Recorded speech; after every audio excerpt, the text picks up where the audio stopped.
This recording is in progress. I'm Eric Paul Johnson, And I'm Eric Wincentsen. and I didn't even make this connection. We're going to be talking about comments to Little Town Flirt. And just before we started this, Eric was telling me about the time that he was being a flirt and causing trouble with a coworker's relationship. Exactly. Yeah. Well, about all I did was he was on the phone to his girlfriend, so I did a high voice honey, when are you getting off the phone? Unfortunately, he had one of those over what's the Paranoid? well, paranoid, yeah, but that meme of the over-attached girlfriend. Oh, yes, yes. Yeah, he had one of those. Yeah. And yeah, she actually believed he was not at work but cheating. And I had to convince her that he was at work. She believed Eric's bad impersonation of a trollop. Yeah. Exactly. Yeah. Um, we got a few comments for Little Town Flirt, but we've also got a really long one. And if you follow the podcast and Zoomcast, you can probably guess who wrote it. So we should probably get on with this. Yep, it's time for us to whip out the long one. Well, actually, Mhm. no, I've got the little one. Yeah, you got the little one. I got the long one for flirt. Yeah. Or measuring. Yeah. Okay, this one's going to be 18 and up again, isn't it? Uh, what we're talking about puppets, right? I got a long puppet. Measuring our puppets. Yes, Yes. and I don't think Eric has a puppet, so I win the long puppet contest. I can go get a sock. We really just let's get on with this before. Okay. Mark Jella says the paper heart line is just a gem. Definitely one of the better post rock and roll pre Beatles artists, lovingly paid tribute to by Jeff. Yep. And now Really, the Jeff Lynne doing post rock would be wonderful. That'd be something completely different. oh God, which would be nice after 31 years of the same kind of sound. Right. Mm-hmm. And I've got the long one, and it's from Mike Hudson, which is fine. I like Mike's comments, so I'm not Now knocking your him. hand's going to get really tired. Which is what I was about to say. My hand usually gets tired from the short comments about this, trying to keep the puppet on my arm and moving it. So this time, Bob will represent my comments that I might read while reading his comments. So Okay. here we go. Settle in. Mike Hudson. I've always been skeptical about these bonus tracks on the remasters claiming they were recorded during the sessions for this album or that album. This song is no exception to that skepticism. It doesn't sound anything like any song on Discovery to me. And, I certainly don't think this song was in any way, shape, or form intended for the Discovery album, but left off.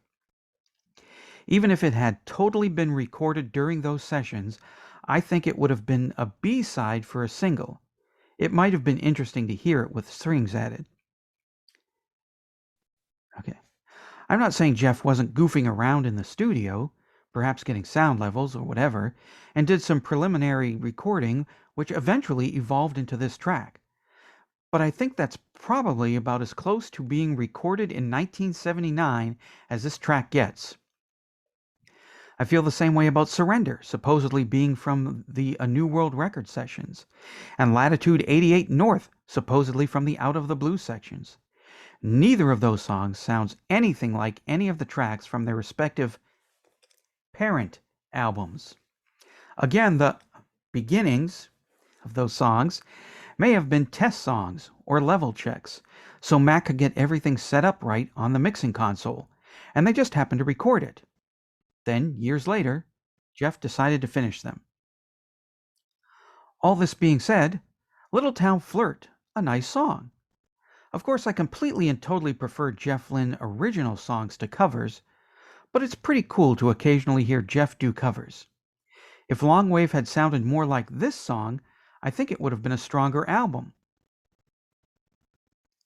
I tend to agree with Eric Paul, well, that's me, that I don't think this is Bev drumming on this song. I don't hear any Kelly vocals in the mix, so I'm also doubting that the bass is Kelly. I'm not even sure if Richard is on board with this one, unless he's playing some of the guitars, which is entirely plausible because Richard played more guitar with E.L.O. than most fans realize. I've been straining my ears, listening and re-listening to this song to see if I hear any evidence of keyboards, and I'm hard-pressed to hear any. There's an occasional held chord at the end of a verse or chorus, which kind of has a piano-like decay to it, but it's probably just an amalgamation of layered guitars that creates a piano-like texture. Otherwise, I do not hear any piano. The saxophone in the song could be the wild card. I wonder if it's real sax, or if it was played on a keyboard, either synthesized or sampled. It does sound like sax, rather than just some kind of guitar with a little distortion. But it might be part of the reason that it's a little buried in the mix. It might be keyboard sax and didn't sound spot on to Jeff. So he pushed it down a little in the mix so wasn't as noticeable. One thing I'm surprised neither of the Erics addressed in this song is the female backing vocals. I've wondered ever since I heard this song who the female backing vocalist is. I'm going to go out on a limb and say there's a possibility that it might be Jeff's ex-wife Sandy. It kind of sounds like some of the female backing vocals that she did on Time and Secret Messages. But then again, those backing vocals may not have been added until Jeff finished off this track. And of course, by then he was divorced from her, and I really doubt he'd call her up and ask her to come over for some backing vocals. Of course, there's another possibility. It could be his daughter Laura, or even possibly both Laura and his daughter Stephanie. Without digging the album out to verify this, I seem to recall both daughters doing some backing vocals on Armchair Theater, and we all know Laura was on both Alone in the Universe and From Out of Nowhere. Either way, those are real female backing vocals. It's not Jeff's doing some falsetto, and before anyone starts off with, maybe it's Kelly. Yeah, I don't think so. I don't think Kelly made any sounds at all on this track. In fact, aside from those female vocals, I'm not sure anyone besides Jeff is on it. I tried looking it up. I couldn't find out who was on the backing vocals. I've always thought, well, maybe it's just Rosa, the chick he was dating during this time period. Could be her and his daughters. Could be his daughters. I don't know. Jeff Lynne. Call the telephone line voicemail, 623-850-3375, and set us straight. All right, back to Mike. Even if this song was in some form or fashion originally slated for Discovery, I'm glad it didn't make it onto the original release. Not because it's not a good song, but it might have caused the omission of one of the other tracks that was released on the album. And even though a couple of slower songs on Discovery are pretty syrupy, I still like that entire album. Yeah, me too. Syrup and all. Yeah, absolutely. Take the disco sirens out of Last Train to London, and I can actually find very little fault with the album. I concur. I like the sirens. I kind of like it, but it's a small nitpick if you don't like it. I mean, overall, the album's fan-damn-tastic, so yeah. Yeah, no, I don't know if it was simulated sax or regular oral sax on that song either. So, and now we have to make this over 18 again. Thanks a lot, Wincentsen. You're welcome. Always happy to oblige. Well, that's what he said. Corey Gomel, about this song, I love it. I love it more than the original Shannon version. Of course, Shannon being one of Jeff's heroes, we got to hear him cover another Shannon song, Runaway, with the Wilburys. And he also worked with Shannon a couple of times, mid-70s. And Shannon's last album, Rock On. I think you These forgot. songs will be covered by the Erics when the podcast morphs into all Jeff Lynne's songs considered. That's funny. Yeah. Yes, a takeoff on all things considered.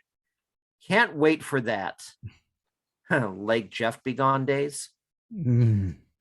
Yeah, sure, if we're going to talk about the stuff from Foon and Alone in the anyway, moving on. Yeah, I'm trying to remember. I'm trying to think if that's going to be worse than listening to NPR or better. Um, Meanwhile, and far away, back to LTF. No, it doesn't sound anything like the rest of the songs on Discovery. And I guess if it was included on the original LP, it would have been tough to keep that all songs written by wording Jeff must really live to paste on E.L.O. LPs. That little bit always feels a little like Monty Python talking about God. Yes, Jeff, we get it. You are so big. You are so huge. Gosh, we really are impressed down here, I can tell you. But Discovery was so short when it came to total songs. 9 that I felt one more wouldn't have hurt to have back in the day. It really should have been included if it was really finished back in the 70s. But a fantastic cover, and I love to hear Jeff play with his voice with the hurt part. Um, I mean, the only version we have to go by is this, and it doesn't seem like it fits on Discovery. And I don't know, I think, isn't there a groove issue about how much you can jam on a side before things start to sound bad? There is. Hmm. However, Discovery doesn't really ever reach that. None of the songs on there are like 10-minute songs or anything. No. So yeah, usually 45 minutes is about the tops. And you do start getting some inner groove distortion depending on your on your stylus and your record player and Hmm. everything. At that particular point, cheap ones you'll really notice it on. Yeah. If you got somebody who knows what they're doing, which unfortunately most of them have passed away, Yeah. which is why you get a lot of what could be single albums changed to double albums with a blank side, try and make things sound better. Yeah.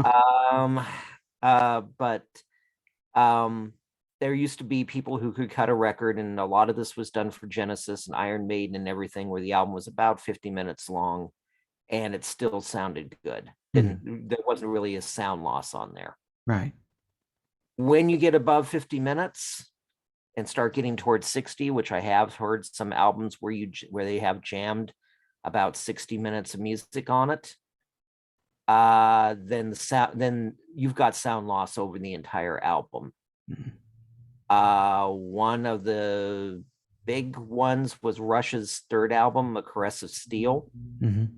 We're looking at almost a 55-minute album there, and the music really suffers. And Mhm. it took until CDs came along for people to really rediscover that one, because with a CD, it didn't have that problem. Yeah. Even and so, even though the sound was still a little bit tinny, people appreciated the longer songs more because you could actually hear what was going on. Right. Yeah, even with Genesis, even though the albums were cut pretty well, the re-releases in the 90s, Mhm. some of the old Genesis stuff, people liked a little bit better because you could hear some more subtle instrumentation where you couldn't on the album. Right. Um, if we're gonna go by this version, I'm gonna say it wouldn't have fit on Discovery. I can't see where it would have fit on there. As a B side, sure, I can absolutely see this as a B side to one of the singles from Discovery. Definitely as a B-side, yeah. No, I think the reason Discovery has the number of songs on it is because that's the number of finished songs they got. It I could mean, also, that was what they had. That was what they had. That's what got put on the album. It wasn't hey, let's make a short album. It's, well, let's get this album released instead of just putting some piece of garbage on here that we just come up with in 15 minutes. Let's just give them, we've got these good songs. Let's just yeah, give everybody the good stuff and yeah, and we'll enjoy it. not waste So their time or money with filler. exactly. As for all Jeff Lynne songs considered, I would absolutely consider doing that kind of podcast if I was pulling in $1,000 a month doing it. If I was pulling in $1,000, that means if somebody's going to fund that podcast, they would have to put in, I don't know, 5,000, 6,000, because I split up the money between us evenly.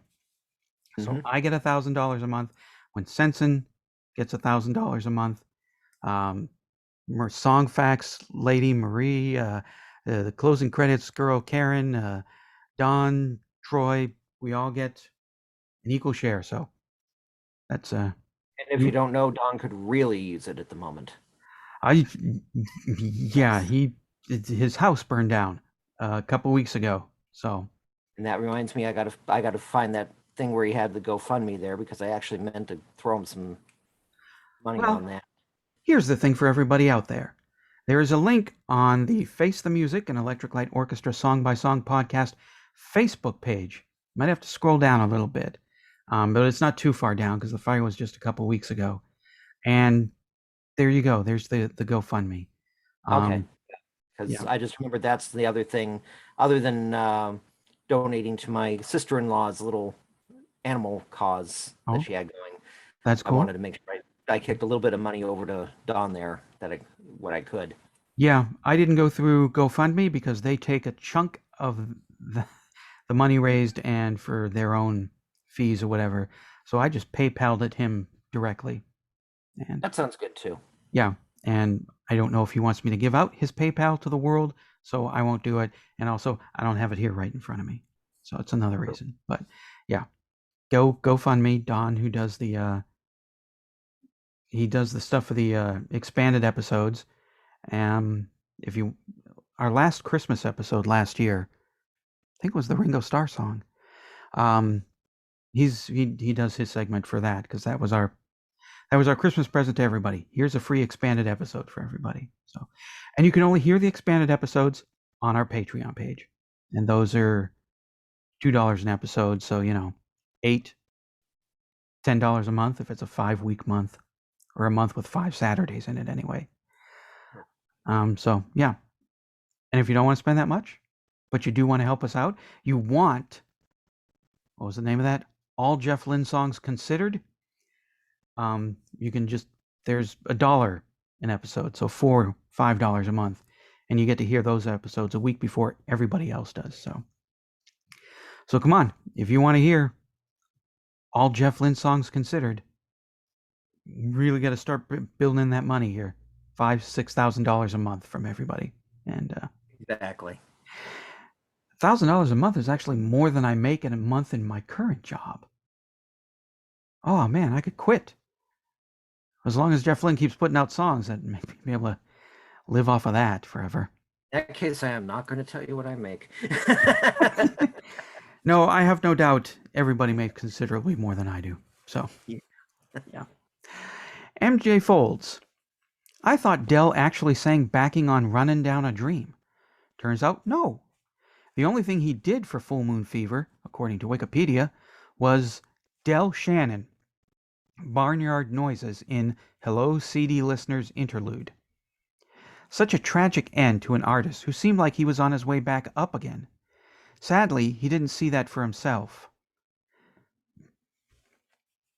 Suppressing a burp, just pretend nothing happened. Little Town Flirt is a great song anyway. Jeff's version is so happy and fun. I love those female backing vocals. Wonder who that was. I wonder if Kelly would have done those parts back in the day. Probably would have been all Jeff. Well, we established we don't know who it was. I think Kelly would have done the backing vocals in 1979. So, where do we leave? Oh, yes. I also think Jeff's was the first version of the song I had heard. Oh, me too. My Dell knowledge started and stopped with the wonderful Runaway, a triumph of a cover version. I think it's like that with a lot of people who aren't deep into music history. True. Most people, that's going to be what they think of Del Shannon is Runaway. Mm-hmm. He was a lot more, like I said, he was a lot more popular over in England than he was here. Yeah, he was. That's why Jeff Lynne got to know him a lot better than a lot of us did. Yes. And I think he probably was on his way back. I mean, I'm sure at some point, Jeff had been producing Wilburys and Harrison and Petty and Orbison and Jeff was a pretty busy man in 1989, and he loved Del, and Del worked with him before. And I think at some point, probably in 1990, 91, he would have had a chance to produce Del and probably would have resurrected his career like he did with George and Roy and extended Tom Petty's help, at least the hit making part of the career. Because Jeff seemed to have the magic touch in 1989, 1990, which is probably why he hasn't left that sound 31 years later. But I think we already went through that. A lot. Yeah. Stephen St. John says, Afterback, LOL, I love it. Yeah, we went through a whole different slew of alternate titles for those box sets. Oh, and now this is a chance to plug the YouTube channel. Damian Griffin, at our YouTube channel, the Electric Light Orchestra podcast channel, which has every episode of the podcast. Plus, this is the only place where you can get the Zoomcasts, and we lost a subscriber. I don't know. We went from 147 to 146, so. Ham. I know, we were so close. We were only 853 away from having 1,000 subscribers, and YouTube start paying us to, for our videos there, at least our Zoomcasts, and well, that would have added at least another 0.03 cents to the 5,000-6,000 needed to go towards all things Jeff Flynn considered. True. Yep. But Damian Griffin, to me, it always sounded very traveling Wilburys time. Never sounded much like Discovery at all. Just the overall sound is so much clearer, and you're right, there's no bev in that at all. In saying that, I like it and still do. Not one of the most listened tracks, but I think he accidentally put an S in there. It's nice to bop along when it does come on. And Aaron Jansen says, nothing is wrong with the song, but nothing that I've ever keenly sought after. It's nice to hear at the end of Discovery. I much prefer Jeff's cover of Runaway with the Traveling Wilburys. Much less polished. Little Town Flirt and the last two Jeff Lynne's E.L.O. albums sound too polished and sanitary.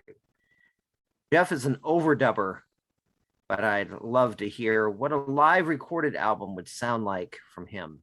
Essentially jams. There's a kind of beauty that you don't achieve from just overdubbing.